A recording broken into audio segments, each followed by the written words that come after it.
अर्जुन ने भगवान श्री कृष्ण से कहा, मुझे ये जानना है कि अच्छे लोगों के साथ हमेशा बुरा ही क्यों होता है, वहीं बुरे लोग खुशहाल दिखते हैं। अर्जुन के मुंह से ऐसी बातें सुनकर श्री कृष्ण मुस्कुराए और कहा, मनुष्य जैसा सोचता है और महसूस करता है वैसा कुछ नहीं होता है, बल्कि अज्ञानता की वजह से वो सच्चाई नहीं समझ पाता है। भगवान तुम्हारे कर्मों को नजरअंदाज कर रहे हैं, ये बिल्कुल भी सत्य नहीं है। भगवान हमें कब क्या किस रूप में दे रहा है मनुष्य को समझ में नहीं आता, मगर आप अच्छे कर्म करते रहे तो भगवान की कृपा हमेशा बनी रहती है। इसलिए अपने अच्छे कर्मों को बदलना नहीं चाहिए, क्योंकि इसका फल हमें इसी जीवन में मिलता है। इसलिए मनुष्य का फर्ज है कि वो हमेशा अच्छे कर्म करते रहे, क्योंकि श्री कृष्ण ने गीता में भी बताया है, किसी के द्वारा किया गया कर्म बेकार नहीं जाता, चाहे वो अच्छा हो या बुरा। आप कितने भी अच्छे कर्म कर लो, लेकिन समाज आपके बुरे कार्यों को ही सदैव याद रखता है। इसलिए लोग क्या कहेंगे ये सोचने से बेहतर है कि आप अपना कर्म करें। जन्म लेने वालों के लिए मृत्यु उसी प्रकार निश्चित है जितना कि मरने वालों के लिए जन्म लेना। इसलिए इस विषय पर शोक मनाना व्यर्थ है। गीता में कहा गया है, जो इंसान किसी की कमी को पूरा करता है वही सही अर्थों में महान होता है।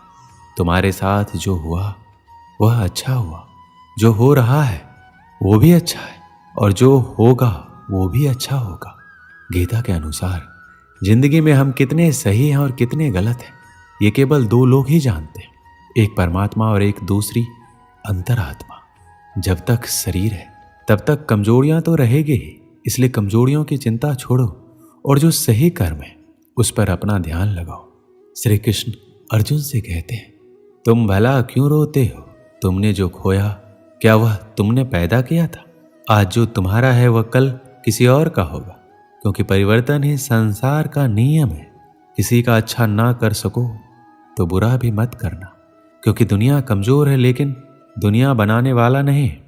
यदि कोई व्यक्ति विश्वास के साथ इच्छित वस्तु को लेकर नित्य चिंतन करता है तो वह जो चाहे वह बन सकता है। सच्चा धर्म यह है कि जिन बातों को इंसान अपने लिए अच्छा नहीं समझता उन्हें दूसरों के लिए भी प्रयोग ना करे। कोई भी व्यक्ति अपने विश्वास से बनता है, वह जैसा विश्वास करता है उसी अनुरूप बन जाता है। मन अशांत है और उसे नियंत्रित करना कठिन है, लेकिन अभ्यास से इसे वश में किया जा सकता है। मेरे लिए समस्त प्राणी समान है, ना कोई मुझे अत्यधिक प्रिय है ना ही कम, लेकिन जो मेरी भक्ति पूरे मन से करते हैं मैं सदैव आवश्यकता पड़ने पर उनके काम आता हूँ। मन की शांति से बढ़कर इस संसार में कोई भी संपत्ति नहीं है।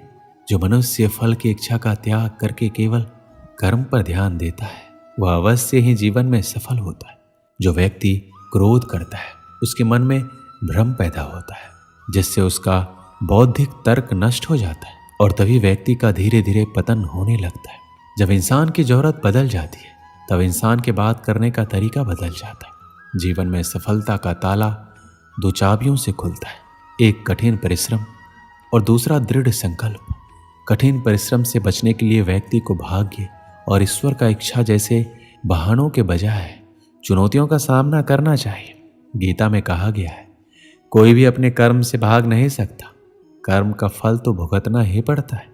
मनुष्य को अपने कर्मों के अच्छे और बुरे फल के विषय में सदैव सोचकर चिंताग्रस्त नहीं होना चाहिए। जो मनुष्य प्रतिदिन खाने, सोने और आमोद प्रमोद के कार्यों में लिप्त रहता है वह नियमित तौर पर योगाभ्यास करके समस्त क्लेशों से छुटकारा पा सकता है। जब इंसान अपने काम में आनंद खोज लेते हैं तब वह पूर्णता प्राप्त करते हैं। श्रीमद् भागवत गीता का मुख्य उद्देश्य मानव कल्याण करना है, इसलिए प्रत्येक मनुष्य को सदैव मानव कल्याण की ओर अग्रसरित रहना चाहिए। श्री कृष्ण कहते हैं, माफ करना और शांत रहना सीखिए, ऐसी ताकत आप बन जाओगे कि पहाड़ भी रास्ता देंगे। व्यक्ति को अपनी इंद्रियों को वश में रखने के लिए बुद्धि और मन को नियंत्रित रखना होगा। जो होने वाला है वो होकर ही रहता है और जो नहीं होने वाला है कभी नहीं होता। ऐसा निश्चय जिनकी बुद्धि में होता है उन्हें चिंता कभी नहीं सताती है। किसी भी व्यक्ति को ना तो समय से पहले और ना ही भाग्य से अधिक कुछ मिलता है, लेकिन उसे सदैव पाने के लिए प्रयत्नशील रहना चाहिए। इंसान हमेशा अपने भाग्य को कोसता है, ये जानते हुए भी कि भाग्य से भी ऊंचा उसका कर्म है जिसके स्वयं के हाथों में है।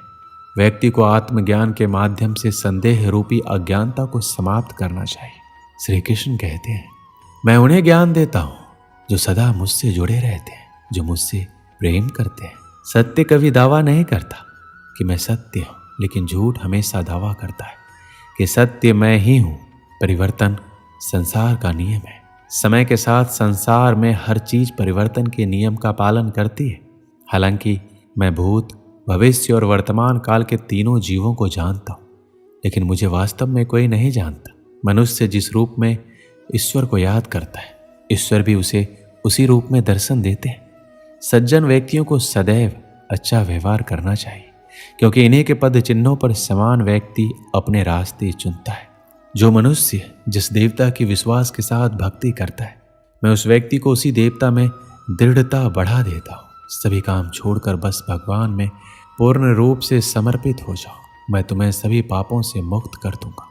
मैं सभी प्राणियों के हृदय में विद्वान हूँ। जो व्यक्ति मृत्यु के दौरान मेरा नाम लेता है, वह सदैव मेरे ही धाम को प्राप्त होता है। तुम बिना किसी कारण के चिंता करते और बेवजह घबराते हो। तुम तो आत्मा हो जिसे ना तो कोई मार सकता है और ना ही जला सकता है। यही जीवन की सच्चाई है जिसे प्रत्येक व्यक्ति को जानना चाहिए। ना तो ये शरीर तुम्हारा है, ना ही तुम इस शरीर के मालिक हो। ये शरीर 5 तत्वों से बना है, आग, जल, वायु, पृथ्वी और आकाश। एक दिन ये शरीर इन्हीं 5 तत्वों में विलीन हो जाएगा। श्री कृष्ण कहते हैं, जीवन में समय चाहे जैसा भी हो, अपनों का साथ बड़ा आवश्यक होता है। सुख हो तो बढ़ जाता है, दुख हो तो बढ़ जाता है। अपनों के साथ समय कब बीत जाता है पता भी नहीं चलता। किंतु सोचिए, यदि आपको ऐसे किसी स्थान पर छोड़ दिया जाए जहां आपका कोई संबंधी ना हो, आपका कोई अपना ना हो, कोई मित्र ना हो, तो क्या होगा? एक एक क्षण कितना लंबा लगने लगेगा। तब तक लगेगा जब तक आप किसी को अपना नहीं बना लेते। अब सवाल ये उठता है, आपका अपना कौन है? वो संबंधी जिसके साथ आप रक्त से जुड़े हैं, या वो मित्र जिसके साथ आप बालपन से पले बड़े हैं, या वो सहकर्मी जिनके साथ आप काम करते हैं? नहीं, अपना वो है जो विपत्ति में काम आए। अपनों की परख समय की कसौटी पर की जाती है। स्मरण रखिएगा, अपनों के साथ समय का पता नहीं चलता, किंतु समय के साथ अपनों का पता अवश्य चलता है। एक गांव में एक पंडित रहता था। उसे अपने व्याकरण ज्ञान पर बड़ा अभिमान था। वह जिससे भी मिलता अपने व्याकरण ज्ञान का बखान करने लगता। एक दिन उसे नदी पार करने दूसरे गांव जाना था। वह नदी किनारे पहुंचा और एक नाव पर बैठ गया। नाविक नाव खेने लगा। अपनी आदत अनुसार पंडित अपने व्याकरण ज्ञान का बखान करने लगा। उसने नाविक से पूछा, क्यों, क्या तुमने व्याकरण पढ़ा है? नाविक अनपढ़ था, बोला, नहीं पंडित जी, मैं तो पढ़ा लिखा ही नहीं हूँ। मेरा परिवार तो पीढ़ियों से नाव चला रहा है। पंडित उसे नीचा दिखाकर कहा, ओह, बड़े दुख की बात है, तुमने अपना पूरा जीवन व्यर्थ कर दिया। नाविक को बहुत बुरा लगा, किंतु वह पंडित को कुछ उत्तर नहीं दे पाया। बस चुपचाप नाव खेता रहा। नाव मझधार में पहुंच गई। तभी अचानक तेज तूफान आया और नाव डगमगाने लगी। पंडित डर गया। तब नाविक ने उससे पूछा, पंडित जी, आपको तैरना आता है? घबराए पंडित ने उत्तर दिया, नहीं। तब तो पंडित जी, आपका जीवन व्यर्थ जाने वाला है, क्योंकि नाव भमड़ में फंस गई है और बस डूबने वाली है। यह कहकर नाविक नाव से कूद गया। व्याकरण का पंडित नाव में बैठा रह गया। कुछ ही देर में नाव पलट गई और पंडित पानी में डूबने लगा।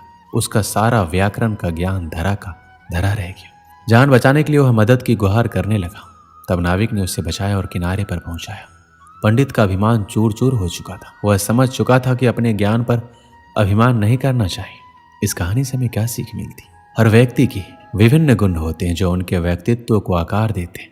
ये गुण संयमित, दयालुता, संवेदनशीलता, उद्यमिता, सामर्थ्य, आत्मनियंत्रण आदि होते हैं। हर स्थिति में व्यक्ति को अपने गुणों का सही उपयोग करना चाहिए। यदि व्यक्ति अपने गुणों का सही उपयोग करता है तो उसे आत्म संतुलन, सम्मान और सफलता मिलती है। हालांकि व्यक्ति अपने गुणों पर अधिक अभिमान करता है और उन्हें उच्चता के रूप में देखता है, तो यह सब उसके लिए हानिकारक होता है। अधिक अभिमान उसके विचारों और व्यवहार में विमान पैदा करता है, जो समाज में सामाजिक संबंधों को अशक्त बनाता है। हर व्यक्ति में कोई ना कोई गुण अवश्य होता है। परिस्थिति के अनुसार वह गुण काम आता है, इसलिए अपने गुण का अभिमान नहीं करना चाहिए। दोस्तों, इस वीडियो में बस इतना ही। मिलते हैं अगली वीडियो में। अपना ख्याल रखिएगा। जय श्री कृष्ण।